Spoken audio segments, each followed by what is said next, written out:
Listen, I know how hard you've been trying, but we gotta take a little time out and have a heart to heart because you can't keep pushing the way that you have been. You want to step into a new identity, into a new chapter in your life, but somehow you keep backsliding into your old ways, into your old patterns of being. You keep making things harder for yourself than they need to be. I know you are on the brink of wanting to quit, but now is not the time. What's important right now is to just take a step back, time out, and let's get ourselves organized on the inside first. I got you. Let's have a heart to heart. Hey, soul friend, I am Aisha. I am the host of this podcast, Monsoon Season. This is a podcast for self-mastery. And today I want to just give you the heart to heart that you need real bad. We just came off of a retrograde. The retrograde kicked my freaking ass, knocked me on my ass multiple times. And what tends to happen when these really huge energetic shifts happen in the planets is that it's also a crazy way for our lives to get shaken up, and a lot of things that we don't want to see end up coming to the surface. Anytime you are on the brink of stepping into a new identity or stepping into a new chapter, leveling up in any way, life is going to throw you so many tests, and they don't look like tests. They look like just random texts from people in your past, or emails from people in your past, or just situations that you just don't want to deal with. But it's the universe testing you and seeing, like, are you going to stand 10 toes down on who you're stepping into, or are you going to backslide and retreat back to your old ways of people pleasing, or just living in that kind of fear mode? And I have been tested a couple of times the last couple of weeks, and I am shaking in my boots trying to make different choices. And I really wanted to have this conversation with you so that you know that you're not doing it alone. Oprah recently said on a podcast with Keke Palmer that the podcast is popping off, by the way. It's such a great episode. But Oprah says life will give you the exact experience you need for the elevation of your consciousness. I've heard this said in many different ways, but the way in which Oprah drops this really cut right through to my heart. You are being presented with the exact thing and the exact experience that you need to really elevate your consciousness. And the first thing that I wanted to share that was happening post retrograde was I was getting lots of messages from people in my past. And some people I've outgrown and some I haven't, but it was so interesting that happened, because that's always been an indicator for me of where I am in my life. Because in the past, I would have, these types of messages or texts or emails would have kind of driven me insane with overthinking and ruminating on what's the perfect thing to say. And because I just get so inundated with oh my God, how do I say no to this person without hurting them? And they might need me for something. I don't want to say no. And so for me, a huge indicator and a huge pain point of friction in my life has always been saying no to people. And the other test I've been really experiencing a lot of lately is just being reminded of how hard I am on myself and how much I try to push through things even when my body doesn't feel like it's right. I have just been so harsh with myself that even when I physically don't feel well, I will push through things. There have been so many times this year where I should not have been somewhere, but I was in chronic pain or in excruciating amount of pain. And I was like, well, I don't want to let this person down, so I'm going to be there. And this weekend, I was supposed to go see The Odyssey again for a second time. So I had already seen it on IMAX the day before it even came out. So like a day early, and I wanted to see it again so bad so I can do an episode on the lessons from The Odyssey. And I was really, really hoping to go see it on Sunday, and I physically was in so much pain.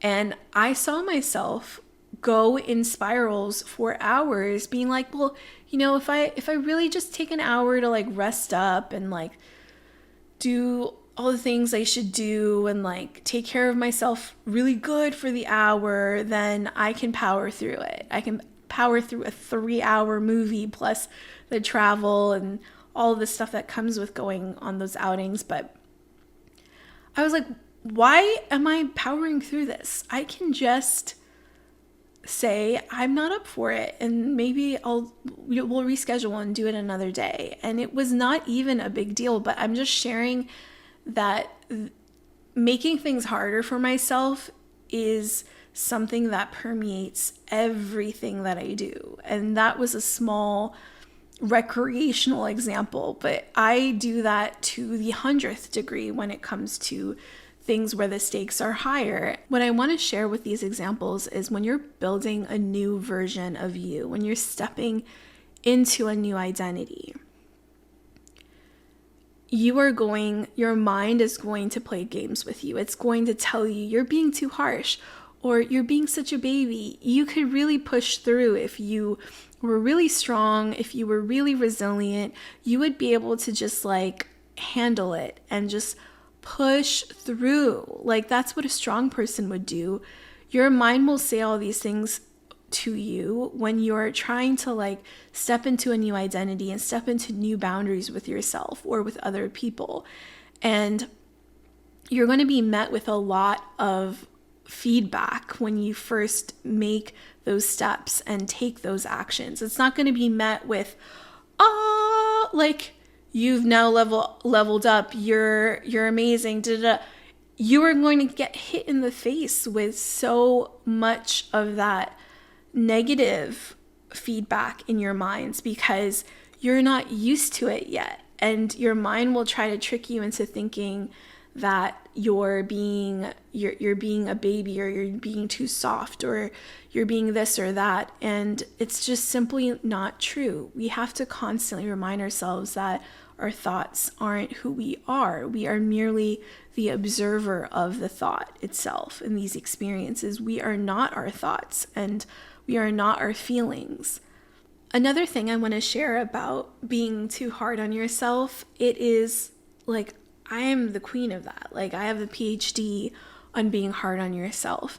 And that comes so much from how I was conditioned and how I growing up in a South Asian immigrant household. And like these standards that my father put me under were soul crushing. Like he always wanted me to be the best. He would always say, do or die.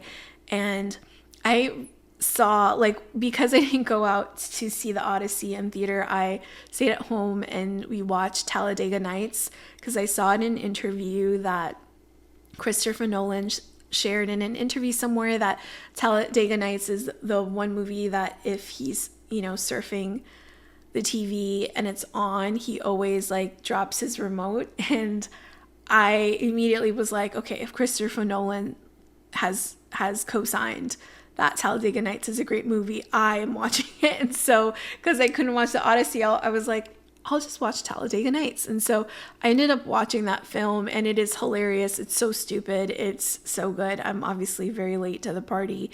But what stood out to me is the relationship that Ricky Bobby, Will Ferrell's character, has with his father, who is estranged for most of his life. Very similar to my own father. But he has a very specific memory that there's a flashback to where he's in school, and for career day, his father comes to school and does a presentation. And at the end of the presentation, the dad says, if you ain't first, you're last. And that lesson that his father drops on him when he was a kid stays with him long, long past that childhood. It stays with him when he goes into racing and into his adulthood and his career, when he has a family of his own and he's a father. He always remembers this lesson of, if you're not first, you're last. And this is a lesson that's coming from a man that's like not even around. He abandons the family for long periods of time, and this still stays with the kid. It still stays with Ricky Bobby, and it reminded me so much of how we are conditioned, how strongly we are conditioned as a kid. Whatever we latched onto that our parents conditioned us with stays with us well past the expiration date, and it serves us in some ways, right? It makes us great in some ways. It makes us tough in a lot of ways, but in how much we lean into those lessons, it can also cause a lot of harm. And it's such a perfect example of like how he was so hard on himself. Anytime he didn't place first in a race or anything like that, it would crush him. Like he wouldn't be able to recover because he always associated with being first as how he would get his father's love or his father's respect. And that is so similar to how I also live and animate in the world. And I've noticed more and more, even though I haven't had my father in my life for 20 plus years, like I still have his voice in my head of just like, yeah, like you gotta be the best, or it just doesn't matter. And it crushes me so many times. And even though he's not around and hasn't been around for very, very long, like it's so wild that harshness and that toughness of like being the best, and the pressure is still coming from the inside. And now it's moved from this like memory that, or this repeated thing that was said to me, to this like thing that I am now doing and I've adopted, and I've become like the oppressor of myself in so many ways. And it's just so funny because that movie is like so silly, but there's a lot of heart. There's a lot of like depth to that film. And that's what I got from it. I was like, I gotta reference this in an episode. So when you're stepping into a new chapter, into a new identity, you will be tested in the most random of ways. And they won't look like tests. They will look like distractions or just random interactions, but everything is a test. And so the two things I want you to think about when you are presented with these life tests is, first, bringing awareness to the thoughts and the stories that come up when it happens. So if you are getting a text from an ex or a message from a boss in your past, like just don't even attach any meaning or any positive, negative. Just neutrally bring awareness to like, what is your mind? What are the thoughts that your mind starts to conjure as soon as you are presented with that moment or that test? And what are the stories that your mind starts to attach to these moments? And the second thing is to choose to respond differently, even if it feels weird, especially if it feels weird. So when you are stepping into a new identity and that requires you to have more authority, more peace, more self-preservation, whatever it is going to feel weird because it is not a habit yet. It is still so out of your character's story to behave a certain way. So know that you can choose a different way of being, and it's going to feel weird. It's going to feel funky. And that's part of it. Another thing that I've been hearing a lot of people say lately is that yeah, things like life's really hard right now and things feel really hard, but I'm just going to push. I'm just going to push. And what I want to say to that is that pushing is coming not from a good place. Like pushing is not coming from love. You're pushing because you're afraid. You're pushing because you have immense amount of doubt that things will work out.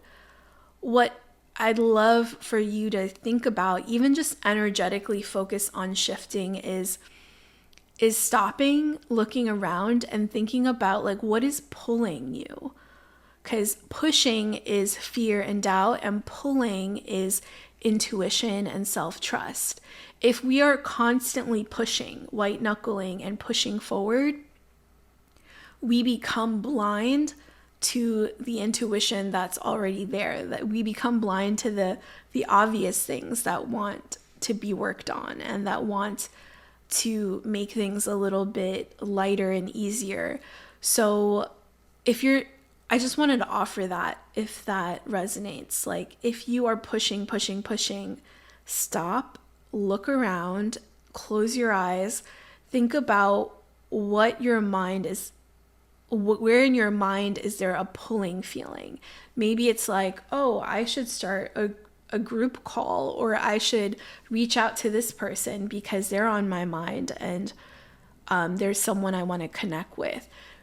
There is so much wisdom in stepping back and just changing the energy of the push to the pull. And it's really, really important that we know that pushing feels very productive. It feels like you are going to get rewarded because you are putting it in, you're hustling, you're grinding. But it's very, very sneaky. It's not productive at all. It's not productive at all. There are moments where pushing through and you're in a season of producing and creating that it is helpful. But the way you know that the push is helpful versus when it's not is when it goes from discomfort to pain. It's okay to push when you're feeling discomfort. Like when I'm reaching out to guests that I want to have on the podcast that are people that I think that are a reach, and I'm scared that they're going to say no, and I'm reaching out to them. I'm pushing myself to reach out to them, right? But it's uncomfortable. It's not painful.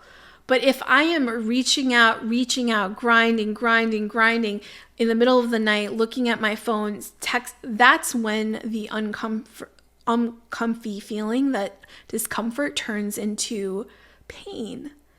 And so if you are in a place where you're white knuckling and you're feeling the acute pain of pushing, I want to let you know that you deserve rest, you deserve ease, and you will get more out of doing less.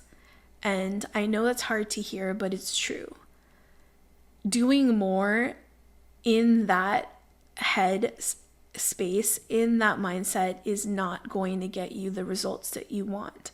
It is just creating a vicious cycle and spiral of chaos. So please take some time, take care of yourself, give yourself the gift of rest, of taking a step back, of doing less, because you will actually bear more fruit that way. And that's the truth. That's the tea. And I'm not trying to sound woo-woo about it. It's true. It's true. You deserve to have an easeful way of creating, and you're creating a prison for yourself by creating in so much chaos and creating in so much pain. The last thing I want to leave you with is I recently saw this interview with Michael Phelps where he, so many people have studied him in terms, he's one of the greats, right? You associate him as the greatest swimmer, just like Michael Jordan in basketball. There's no difference. Like, he is the GOAT of swimming. And it was so interesting because so many people have studied him, and why did he get so many gold medals when there are a lot of amazing swimmers who only got one gold medal and never got to medal as many times as Michael Phelps did. And I was watching this interview or this clip where he basically shared that there is no difference between practice and winning the real thing to him. There were so many times where when he was in a heat for a swim competition, he would win a gold medal, but then right after he would have to go to another heat and do a different kind of swim competition. And he didn't have time to even process that he just won a gold medal. He just had to mentally be prepared for the next thing. And he quickly realized that like the swim that he does in the practice is no different than the real thing. And so many of us are showing up different when we are doing the real thing. We put all this pressure and we make this into a big thing. And the more we can create this equanimity between how we practice our craft and practice our thing and how we show up for the real thing, the more there is a consistency between those things, the less we will suffer. And I'll give an example for myself. Like, I truly do believe I'm an incredible meditation teacher. There are so many times where I hosted meditations and people signed up for my meditations class for a meditation, and I go to the space, I set up, and no one's there. No one shows up, and no one ever shows up. And I've sat and taught meditation to an empty room many, many times. And I taught those meditations as if the room was filled with 500 people.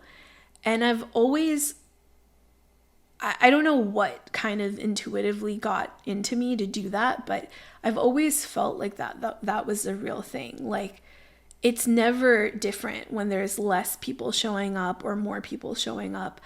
I've always been that way. Even when I was doing plays and theater, anytime I was in rehearsal, I would give it 200% every single time. And sometimes directors or stage managers I would work with would be like, hey, Aisha, like, don't give it your all right now. Like, just mark it. Just you'll gas out by the time we get to the stage and need you to like go all out. And I just don't understand that. Like, for me, the practice is the real thing. The practice is the real thing. And I want to remind you of that, not to gas yourself out, but to know that there is nowhere to go. There is no goal to like accomplish or to achieve. You trying, you practicing is the thing. Like, you've won. In this moment of trying, in this moment of attempting, that's it. That's the feeling. If we can treat our practice as the real thing, then our mind does not know the difference. Then the more we can rehearse ourselves as the greatest version of ourselves in the practice of and the pursuit of that greatness, the less we have to like crawl and white knuckle to get to a certain place. Everything you want to be and who you want to become is available to you in this moment, in the practice. And don't think for a second that you have to earn it or you have to prove it to anyone, including yourself. I know it's been really hard lately. I know you've been trying. I see you. I bow to you for showing up and doing it over and over and over again. This is the practice. You are always returning. You are always returning to yourself. And that's the only way to actually win at anything in life.